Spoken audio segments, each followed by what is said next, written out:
நான் எல்லாத்தையும் கொடுப்பேன், எனக்கு எதுவுமே கிடைக்காது. அது பணமா இருந்தாலும், உழைப்பா இருந்தாலும், பாசமா இருந்தாலும் எதுவுமே எனக்கு திருப்பி கிடைச்சதே இல்ல. இது என்னோட கர்மா, நான் சொல்லி ஏத்துக்கிட்டு வாழ ஆரம்பிச்சிட்டேன் சார்.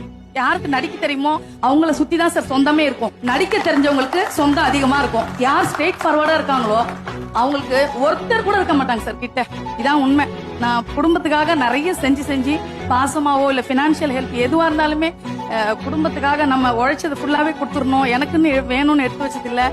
சோ எனக்குன்னு எதுக்கும் எந்த ஒரு கஷ்டம்னு எனக்கு வரும்போது அது சப்போர்ட் கிடைக்காதப்போ ரொம்ப மனசு கஷ்டமா இருக்கு சார். எல்லாமே நம்ம இப்ப பாசம் கூட என்கிட்ட அதிகமா இருக்கு சார். அவங்க கிட்ட ரொம்ப எதிர்பார்க்கிறேன் நான் பாசத்தை.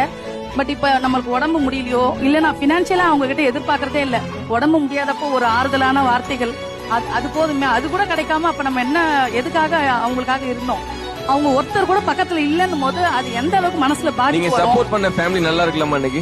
அதான் நானே உங்களுக்கு எதுவும் ஆகாது. இல்ல இந்த பக்கம் போனா அந்த பக்கம் காட்டுல ஏசு இல்ல. எனக்கு அந்த அளவுக்கு எல்லாம் பக்குவம் கிடையாது. நீங்க ஹாஸ்பிட்டல் படுத்து இருக்கீங்க, நீங்க உழைச்சவங்க, உங்களுக்காக நீங்க எல்லாம் உங்களுக்காக பண்ணிருப்பீங்க. அவங்க வந்து பாக்கலையோ இல்ல ஒரு ஆறுதலான வார்த்தை கிடைக்கல